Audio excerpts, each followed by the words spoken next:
I bet you don't have a tree like this.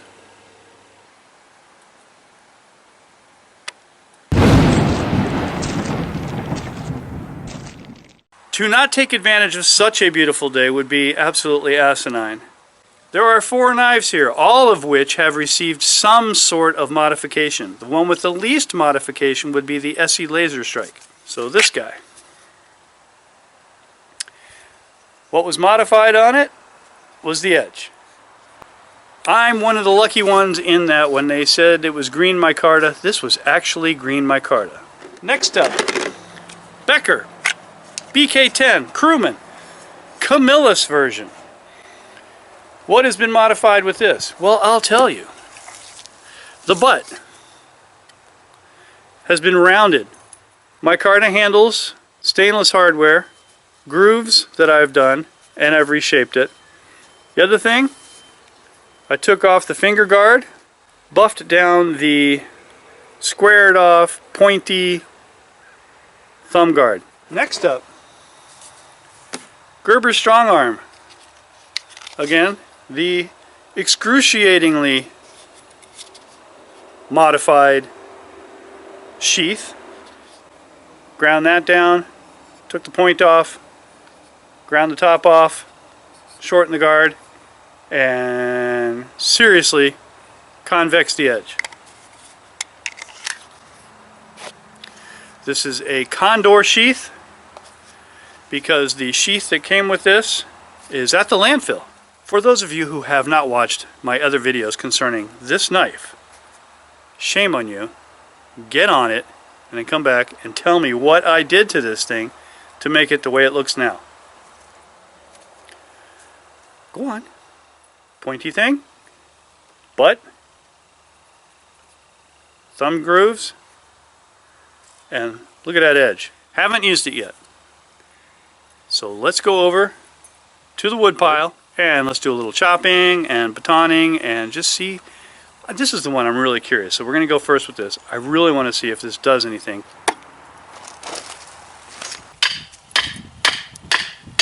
Now let's go.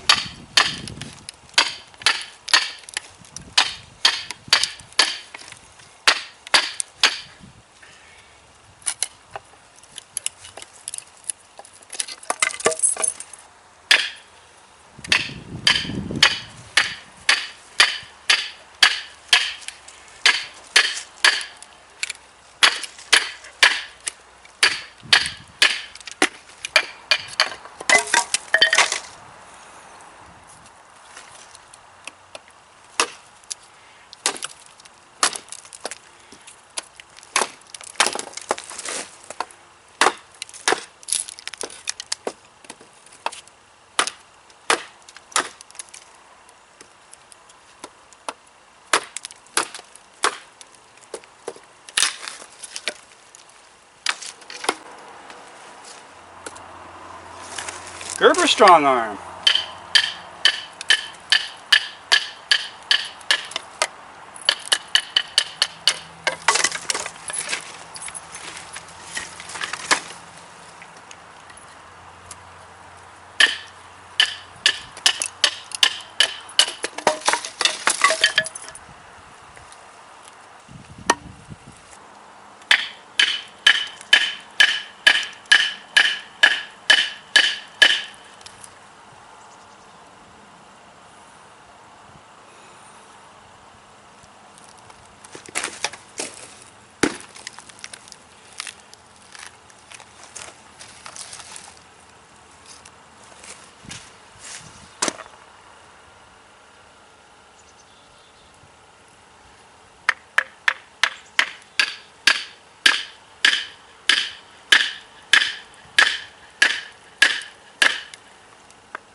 You know what?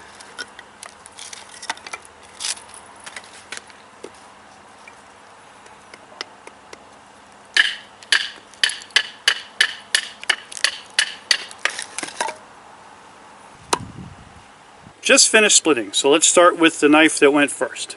The Brothers of Bushcraft. Of course it's going to split beautifully because it's the thickness of a splitting wedge, but it is sharp.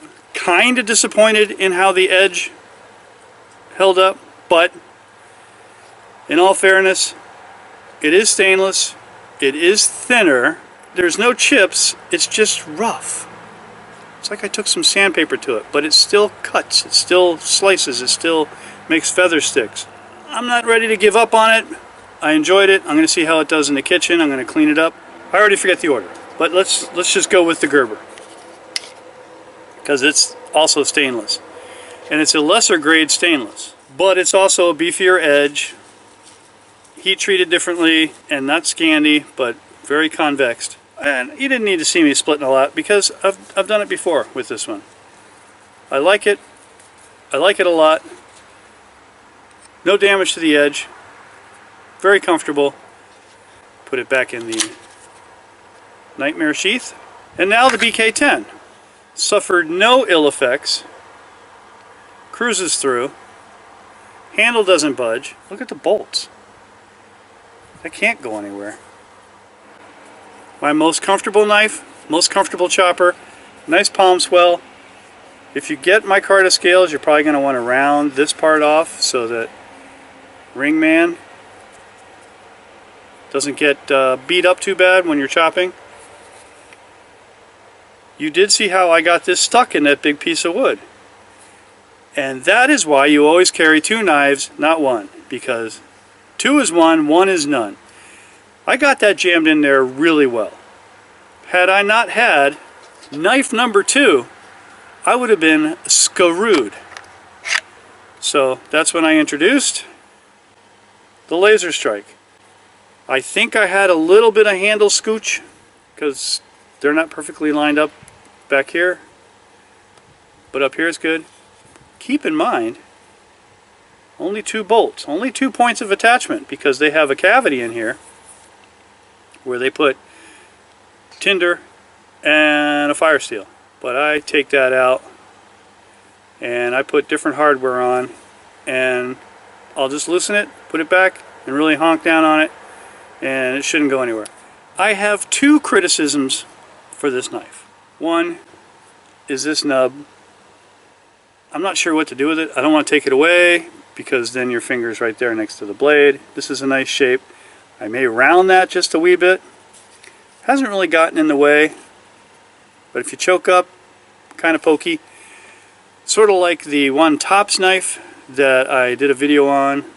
Go to that. I would like a slightly extended butt.